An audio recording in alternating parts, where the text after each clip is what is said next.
Are you ready for a great legal marketing strategy? I've got it for you today. Great legal marketing strategy, and you're going to get it right here. Let me share my screen with you, and we're going to talk about how you can implement this strategy to get more clients faster. All right, welcome everyone to my session on my great legal marketing strategy. This is titled How to Build a Great Legal Marketing Strategy. And today what I'm taking you through is my revenue roadmap. This is a special system for attorneys to use to grow their practice. If you've got a book of business and you want to grow it, you're going to love this great legal marketing strategy. So let me give you kind of an overview of the different types of revenue that are available to lawyers in law firms. First and foremost, there's ad hoc revenue. This is what you're used to. This is what everybody in the legal profession is chasing.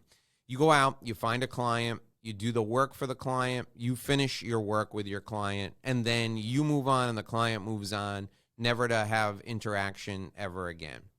That's a terrible way to run a business, but that's the way everybody runs their law firm. That's what passes these days as a great legal marketing strategy. Somebody who helps you get a dozen or 24 ad hoc clients every year and tells you that it's a great legal marketing strategy is not your friend. They're actually doing you a disservice. There are 3 other types of revenue that you should be focused on bringing into your law firm. There are 3 types of revenue you should bring into your book of business. Your law firm marketing should source these 3 types of revenue. The first is repeat revenue. So this is the same client, but new work. So let's say you're an intellectual property attorney, and your client is a $30 million business. They have lots of trademarks, lots of intellectual property that they license out.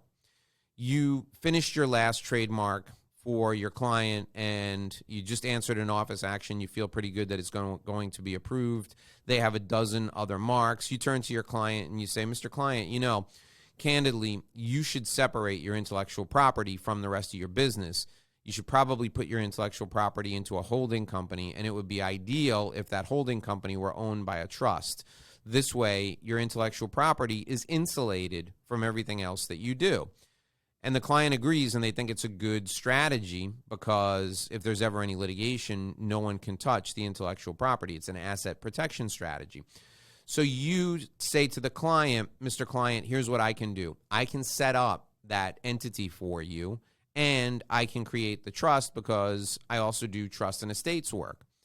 This is the same client, but it's new work. They've never seen you do that work before, so they need to invest some new trust in you, but they trust you generally, and they trust your skills as a lawyer. So that would be repeat revenue.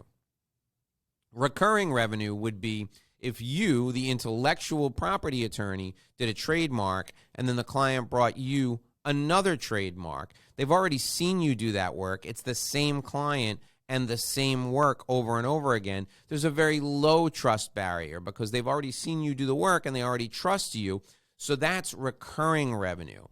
The third type of revenue that I want you to focus on instead of ad hoc revenue is what I call passive revenue. You can also refer to this as indirect revenue. These are referrals, and they're referrals that come from evangelists or referrals that come from thought leadership. Now, I need to give you a definition of both of those terms. So an evangelist is someone who's never used your services, but they refer you all the time because they know you, they like you, and they trust you. In the case of the intellectual property attorney, if I've never used the intellectual property attorney, but I send that person to one of my clients to do work for him, I trust him, and that trust is passed through, and I'm considered an evangelist for the intellectual property attorney.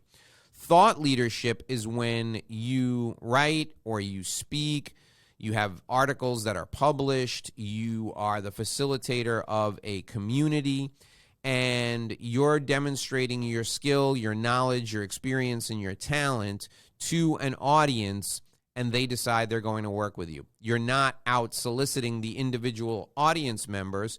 You're publishing an article and somebody reads the article and they call you up. You weren't expecting it. So that's passive revenue that comes from thought leadership. These three types of revenue on the right side, repeat, recurring, and passive revenue, those fall under the umbrella of relationship revenue. We call those three types of revenue relationship revenue because it requires a deep relationship in order to get those types of revenue. Ad hoc revenue is simply one-off client work. That's what everybody's chasing, and what you should be focused on developing is repeat, recurring, and passive revenue. And my great legal marketing strategy, my revenue roadmap, is going to help you source relationship revenue. Now, to reiterate, ad hoc revenue is high acquisition intensity. It's really hard to attract it. It's low lifetime value and low personal leverage. You got to do all the work yourself. You got to go out and do all the work to find people yourself. The ad hoc revenue, the client comes and goes. There's no lifetime value. Repeat revenue, medium acquisition intensity because they already know you, like you, and trust you. They just haven't seen you do the second matter yet. There's medium value to it, and it's hard to predict what the lifetime value will be because the first matter might have been a one-off, and now the repeat matter is a one-off. So you got to move them up the ladder a little bit, but it's still more valuable than ad hoc revenue. And there's medium personal leverage because even though you could potentially turn this matter over to someone else, you're still going to need to be involved. They're still going to need to have you involved in the process. Recurring revenue is low acquisition intensity. They know you, like you, and trust you. They're going to do business with you over and over again until you screw up or until somebody passes away. There's high lifetime value. It's easy to predict because if they've got 5 deals this month, you're going to get them because they know you, like you, and trust you. And there's high personal leverage. You can train other people. You can have associates do recurring revenue work, and you can monitor it, but you don't need to be involved in the day-to-day. Passive revenue is the best because it's low acquisition intensity. You're giving a speech to 100 people and 5 of them become your clients. You're writing an article that thousands of people are going to see and they keep calling you month after month. You're managing some sort of a community, and as new people come into the community, they get to know you, like you, and trust you, and they want to do business with you. There's high lifetime value, maximum personal leverage there. So what is the process that most attorneys have these days in order to get new clients? Well, here's what your legal marketing strategy is. This is your law firm marketing plan right now, most likely. A random person finds you, they call you on the phone, they come in for a consultation or they meet you for a consultation, and you end up doing business. This is not a replicable law firm marketing plan. This is not a good legal marketing strategy. I'm going to share with you a replicable law firm marketing plan that's going to deliver relationship revenue to you. I call this a revenue roadmap. It is a step-by-step guide to helping you develop relationship revenue. The first step in my revenue roadmap is to identify the ideal target. Now, this could be a client or it could be an evangelist. If you know who your ideal client is. In the case of the intellectual property attorney, we can find out who our ideal client is and we can target them in mass. If you're in a business-to-consumer practice, we don't know who your ideal client is going to be. Let's say you're a family law attorney, you're a divorce lawyer. You don't know who's going to get divorced. Half of the population is going to get divorced. You just don't know who that half is. Well, if you can identify your evangelists, the people who refer you business, you'll be better off. You can target them in a group setting. So the first step is to identify your ideal target client or your ideal target evangelist. The next step is to engage them. In this part of the process, we call these people suspects. You're going to round up the suspects. And how are you going to do that? You're going to look for groups or associations they belong to. You're going to look for websites where they get all their industry or community information. And you're going to look for publications that they read. You're going to look for things that keep them abreast of what's happening in the industry. Then you're going to make those people in those groups a free offer. You're going to offer them something of value in order to demonstrate their interest in who you are and what you have to say. This could be a free report, like a white paper. It could be a course. It could be membership in a community that you've created. When they take you up on the free offer, you're going to qualify them, which means you're going to determine if they're a good fit for you and if they're ready to do business with you. If they're not ready to do business with you, but they could be a good fit down the road, you're going to put them into a database and you're going to communicate with them en masse. All the people who you suspect might be good clients for you in the future, you're going to continue to communicate with them and nurture them. They're prospects now because they've expressed an interest in who you are and what you do. You're going to nurture them by communicating with them frequently.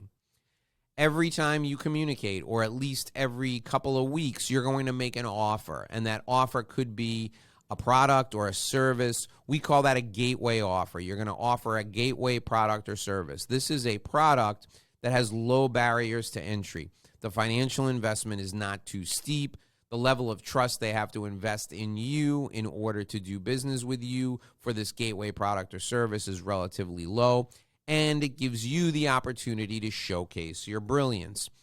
When they take you up on that offer, you're going to onboard them. This is a very detailed interview process that allows you to gain intimate knowledge of the client's approach to their life and to their business. This is where you will discover other areas of opportunity for you to help your client. This is what we're doing. We're helping our clients in exchange for financial compensation, and the onboarding process reveals other opportunities for us to help our clients, and that will lead to secondary products or services. The 2 points that most people miss in this entire revenue roadmap process are the qualifying and the onboarding elements. These are areas that I can demonstrate deep knowledge and understanding to you, and you can learn from that, grow from that, and source relationship revenue for the long term. And that's repeat, recurring, and passive revenue. Relationship revenue is what we're after. Briefly, identifying your ideal target client means you need to be able to answer these questions. Who provides you with the best return on investment? What type of client offers you the best return on your investment of your time and your investment of your marketing dollars? Remember, this is a great legal marketing strategy. This is your law firm marketing plan, so you have to get a return on your investment. What type of client provides you with your best return on investment? How do your best clients or evangelists find you?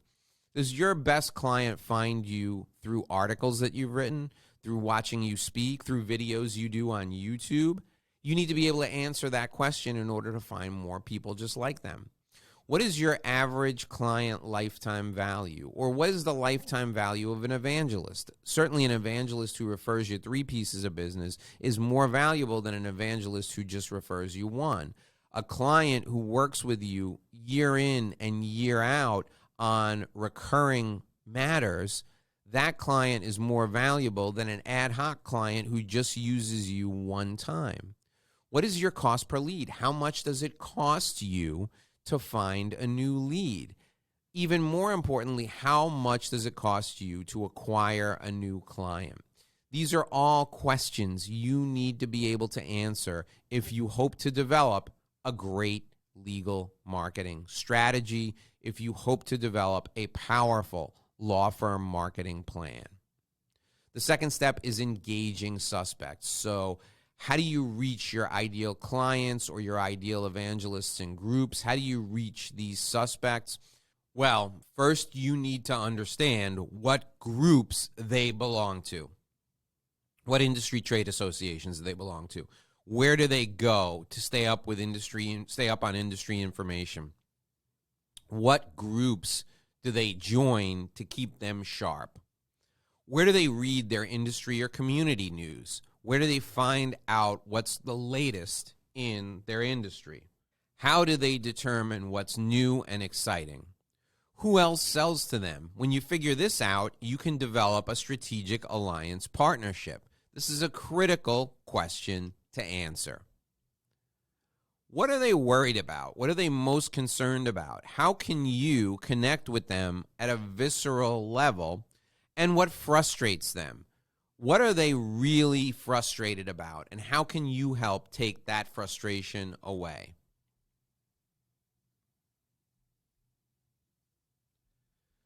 The way I help my clients determine how they can engage their ideal clients is we review all the media that they use, and we're looking for efficacy and efficiency.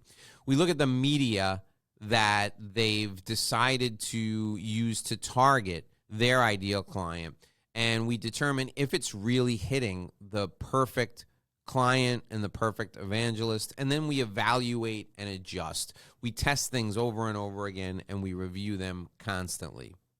The next step in the revenue roadmap process is to make a free offer. You need to make an offer to everyone who comes in contact with you to determine who's a serious prospect, who's a serious evangelist, or who's just perhaps shopping around.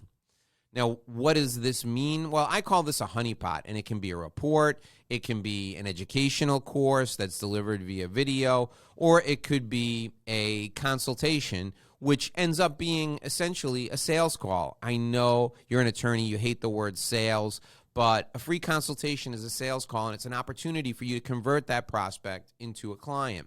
So make the free offer to your targeted prospect and see if they take you up on the report, the educational course, or the consultation. What type of info do you need to know in order to develop this free offer? Is your prospect, your ideal client, do they watch educational videos? If so, what topics are they concerned about? Will they read a white paper? If so, what problem will your white paper solve? Are they interested in a consultation? If they are interested in a consultation, what information do they need in order to hire you? And this is the time in our session together where I'm going to offer you something for free. If you'd like my guide to developing your own revenue roadmap, go to this website, revenueroadmapguide.com. That's revenueroadmapguide.com. Go to that website right now, enter your contact name and your information, your email address, your phone number. You'll instantly be able to download a guide to this exact process. This is a great legal marketing strategy, and you can implement it on your own. Just download the Revenue Roadmap Guide at revenueroadmapguide.com. All right. The next step is to qualify these folks to determine if they're a good fit. And how do you do that? Well, you need to make sure that they have a problem you can solve. You need to make sure they're the decision maker. You need to make sure that they have time and money to invest in you, and you need to make sure they have urgency. You need to make sure they're willing and able to work with you right now. If they have a problem you can solve, they're the decision maker, and they have time and money, but they don't have urgency, you must build it over time. And what that means is you need to nurture them. And nurturing is done through frequency of communication. Now, my preference is that you communicate with people weekly and monthly, and you also enroll them in some type of a community. Facebook has great tools and great utility for establishing a free community. They will give your posts to your community members a preference. So if you enroll people in a community on Facebook, you can bombard them with educational videos and articles and infographics and motivational quotes, and you can go live and do seminars to everyone who's a member of your community. That's daily communication. You should also send out a monthly print newsletter to everyone in your database so that they open something physical in the mail from you every month. And then on a weekly basis, you should be sending out a weekly email newsletter to connect and stay in touch with your ideal clients, with your ideal prospects, with your ideal evangelists. The next step is to make an offer to your prospects of an ideal gateway product or service. this gateway product or service, this offer that you're going to make in email, you're going to make it in person, you're going to make it over the phone. It should be an easy decision. It should be a low threshold of commitment. It should offer maximum exposure to your expertise. And it could be a paid event, a study, or an assessment. One of the best things I have my clients offer is an evaluation of all of the legal documents in their company. You could charge $2,500 for this evaluation, and you could tell your ideal prospect, listen, for $2,500, I will review these 15 different documents. And you make a list of the documents, and you tell them that you're happy to review it, and you'll be willing to disclose any vulnerabilities, if there are any, in their documents. And this creates options for you for additional work.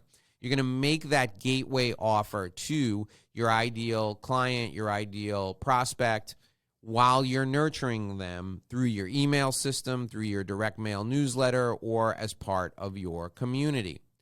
So you have to understand why your ideal clients work with you. So what is the ideal initial engagement for you with a client? Let's see if we can make that your gateway engagement. What are you known for? What is your brand? How do people find you, and why do they come to you? What's your competitive advantage? How do you showcase any additional capability that you have currently? And let's see if we can incorporate that into your gateway offering. Are people willing to engage you immediately after their first interaction with you? If they are, we need to know that, because that's what we'll build the gateway offering around. All right, so now on the revenue roadmap, we've covered ideal client targeting. We've covered engaging your suspects. We've covered your free offer. We talked about qualifying. We talked about nurturing. I just showed you the gateway product creation process. Now we're going to talk about onboarding. So the client agrees to work with you, and they agree to come on board. You're going to do an analysis, an interview during your time together with them. And this interview is going to get into a great amount of detail about the client's business and their personal life. The goal is for you to build a relationship and make lists of vulnerabilities the client currently has in his or her business. Some of them they may not know about, and you're going to prioritize them in your own mind. You're helping your client make money, you're helping your client save money, and you're helping your client reduce risk. The deliverable after the onboarding process is what I call a report of findings. And this is a list of all the client's vulnerabilities and the priorities that you think he or she needs to address them in. Now, you don't give this report of findings to your client right when they sit down to work with you at the outset. If you did that, the client would be intimidated, and it would be a terrible process. You deliver this report of findings as soon as you're ready to wrap up your first engagement. When you're ready to wrap up your first engagement, you deliver your report of findings from your onboarding process, and that will lead to secondary work. Qualifying and onboarding is the key to developing relationship revenue. This revenue roadmap process is a great legal marketing strategy. I want to help you with this. So what I'd like you to do now is go to revenueroadmapguide.com, revenueroadmapguide.com.